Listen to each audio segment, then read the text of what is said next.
अस्सलाम वालेकुम नाज़रीन, मेरा नाम अली हैदर है। आपका शुक्रगुजार हूँ कि आपने मेरी ये वीडियो देखने के लिए वक्त निकाला और हमारे स्पेशल सेगमेंट में खुशामदीद जो कि डिज़ाइन किया गया है स्पेशली मीडिया, शोबिज़ और पाकिस्तानी ड्रामा और फिल्म इंडस्ट्री की खबरों के हवाले से। तो नाज़रीन, आगे बढ़ने से पहले आपको बता दूँ कि आज हम जिस ड्रामे पर बात करने जा रहे हैं वो है रक़्स बिस्मिल। ये अभी 25 दिसंबर को ऑन एयर हुआ है। पहला एपिसोड उनका ऑन एयर हुआ है and I must say it's an amazing story, amazing plot. हाँ, कुछ चीज़ें ऐसी हैं जिस पे मुझे एतराज़ है, वो बेहतर हो सकती थी, वो चीज़ें कुछ और अंदाज में पेश की जा सकती थी, वही मैं आपको बताऊंगा।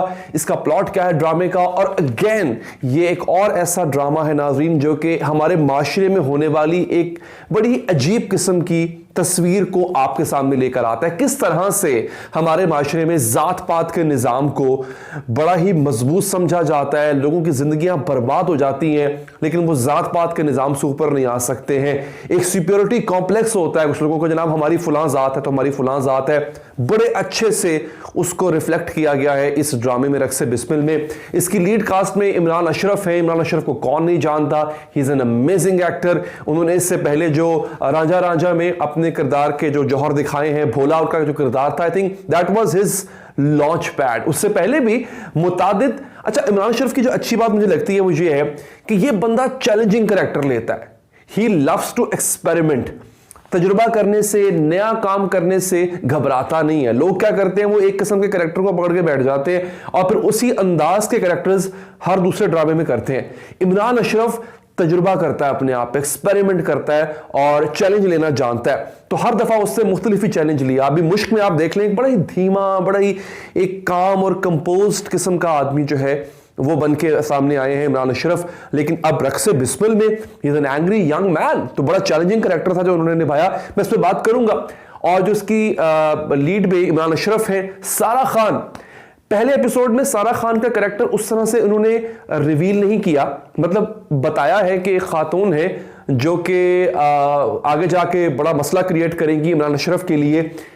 उनका किरदार एग्जैक्टली क्या होगा वो उन्होंने व्यूवर्स को थोड़ा सा हैंगिंग में छोड़ दिया है। वो क्या है, एक बड़ा ही डिफरेंट किस्म का तरीके से उनकी मुलाकात करवाई है इमरान अशरफ से। सारा खान की इमरान अशरफ की जो मुलाकात होती है उस पर मुझे एतराज है, उस पर मैं आगे चल के बात करूंगा कि वो मुलाकात कैसे होती है। But again Sara Khan is an amazing actress, no doubt in it.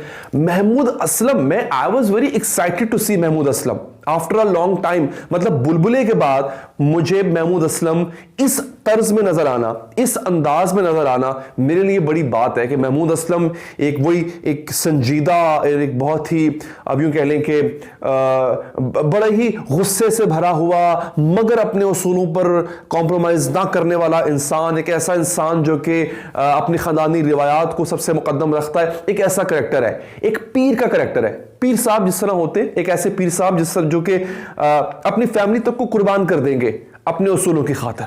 तो पीर कुदरतुल्लाह शाह उनका नाम जो है वो इसमें बताया गया।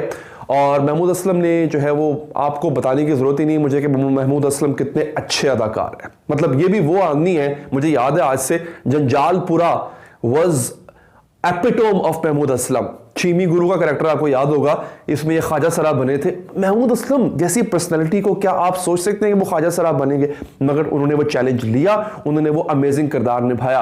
तो अगेन महमूद असलम इसमें कमाल की एक्टिंग करते हुए आपको नजर आएंगे। फिर अनुशे अब्बासी हैं, बहुत चैलेंजिंग रोल है उनका भी। उनका जो ड्रामे का जो आगाज हो रहा है उसमें चंद मेन कैरेक्टर्स जो हैं, मतलब महमूद असलम नजर आएंगे आपको, इमरान अशरफ नजर आएंगे। उसके बाद फिर आपको जो अगला सीन आएगा उसमें आपको नजर आएंगी। और फिर उसमें उन्होंने तो कमाल ही कर दिया ना, मतलब जिस तरह से उन्होंने अपना किरदार निभाया है वो तो अनडाउटेडली कमाल है। अच्छा, अब इसके ऊपर जो इसका प्लॉट है नाजरीन, यानी जिसकी जो स्टोरी है, जो इसका स्टोरी मोड है, उस पर बहस हो सकती है। वो एक ऐसा है जिस पे लोग बहस करेंगे कि होता क्या है जी, सैयद ख़ानदान है और सैयद ख़ानदान जो है वो एक आस्थाना चलाते हैं, पीर साहब हैं, उसके जो रूह रवा हैं या उसके जो हेड कह लें वो महमूद असलम है, कुदरतुल्लाह शाह उनका नाम है उस करेक्टर का। अच्छा, वो अपने फैमिली उसूलों पर कॉम्प्रोमाइज़ नहीं करते हैं, यहाँ तक कि उन्होंने अपने फैमिली मेम्बर्स को मरवाया तक हुआ है फैमिली उसूलों के खिलाफ जाने पर। तो अनुशे अब्बासी जो है वो क्या करती हैं कि वो किसी से मोहब्बत कर बैठती हैं और उससे शादी कर रही हैं। शादी कर रही हैं ठीक है, लेकिन होता यह है कि वहां पर इमरान अशरफ मूसा जो उनका करैक्टर है, मूसा करैक्टर निभा रहे हैं, वो बड़ा ही एक टफ आदमी दिखाया गया है, जो महमूद असलम यानी अपने बाप पीर कुदरतुल्लाह जो है उसके कहने पर कुछ भी कर जाएगा। तो वहां पर एक जो डुअल दिखाते हैं, मैं चाहूंगा कि आप वो ड्रामा जरूर देखें ताकि आपको जो है वो स्टोरी का मजीद अंदाजा हो सके। इमरान अशरफ का अनुशा अब्बासी को रोकना, जबरन रोकना, वहां से आपको फील होगा कि इमरान अशरफ बड़ा ही एक राउडी करैक्टर निभा रहे हैं, एक ऐसा आदमी जिसके लिए कोई रिश्ता माने नहीं रखता।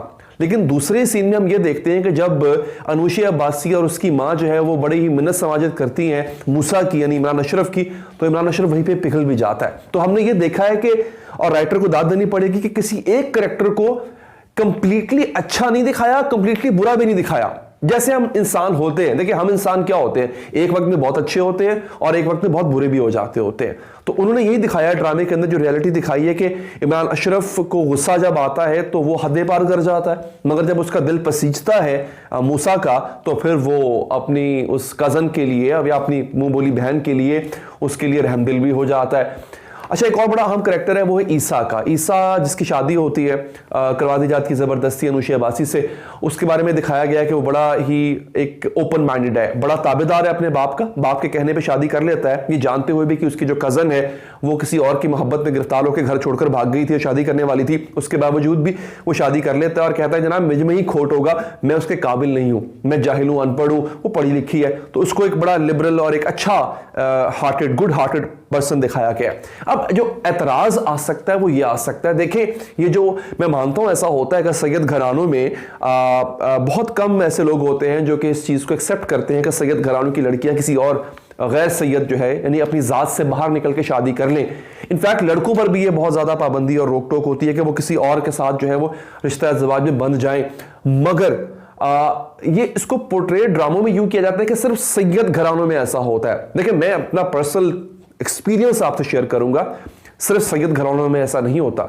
मेरे बड़े अच्छे दोस्त हैं और जाट घरानों के लोग जिनको हम जट कहते हैं, उनमें भी ऐसा ही होता है। वो भी प्रेफर करते हैं कि उनकी बच्ची या उनका बच्चा जो है वो उनकी ही बरादरी में यानी जट्टों में ही उनकी शादी होनी चाहिए। तो ये बड़ी इंपॉर्टेंट चीज़ होती है।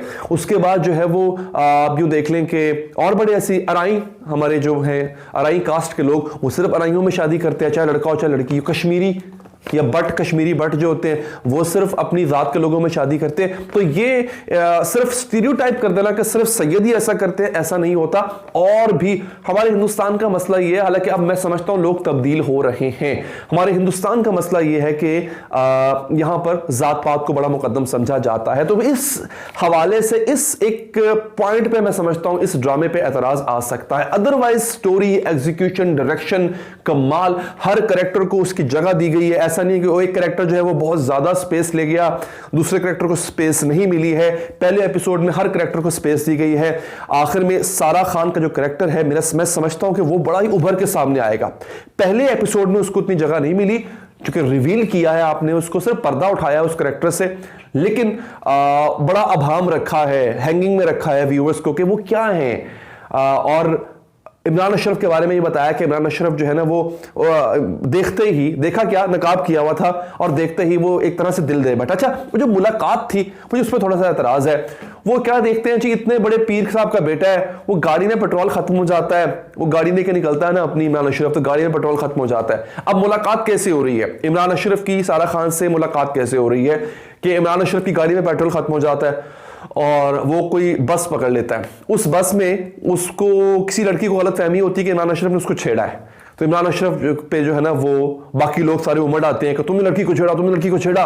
तो उसकी गवाही देने के लिए सारा खान, जिससे बुर्का पहना होता है और बड़ी खूबसूरत आंखें जनाब वो ऐसे बनाई होती है उन्होंने, वो आगे आती है और कहती है नहीं इन्होंने नहीं छेड़ा, इन्होंने तो कुछ भी नहीं किया, मैं गवाह उसकी। ये बात सुन के इमरान अशरफ का दिल जो है ना वो सारा खान पे एक तरह से आ जाता है। मेरा पॉइंट ये है, इन्हें बड़े पीर दा बेटा वो बस की कर रहे हैं। मतलब ठीक है यार, आप अगर एक बहुत ही अमीर ज़ादे हैं या आप एक अच्छे वेल टू डू आदमी हैं, तो आपकी गाड़ी में अगर पेट्रोल खत्म हो गया, आपके भाई को नहीं याद रहा डलवाना गाड़ी में पेट्रोल, तो आप दूसरा काम ये करते हैं, आप टैक्सी ले लेते हैं, आप ऊबर ले लेते हैं।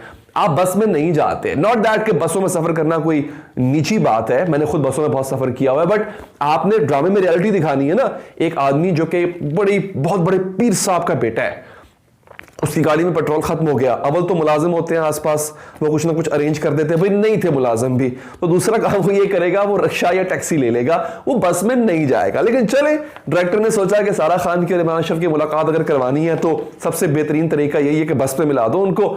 उसने मिला दिया, उनकी मर्जी। खैर नाज़रीन, मैं फिर भी समझता हूं इन छोटी मोटी चीजों के बावजूद it's an amazing screen play, it's an amazing drama, dialogues very powerful, उनकी एग्जीक्यूशन बहुत अच्छे से की गई है। तो इसका एक एपिसोड 25 दिसंबर को आ चुका है, नेक्स्ट जब आएगा जरूर देखिएगा। अगर आप पहले वाला नहीं देख पाए तो आप YouTube पे जाके इसको देख सकते हैं। वीडियो पसंद आई हो लाइक कीजिएगा, फीडबैक देने के लिए कमेंट कीजिएगा, चाहें तो सब्सक्राइब करके बेल का बटन प्रेस करें। अल्लाह ने के बाद।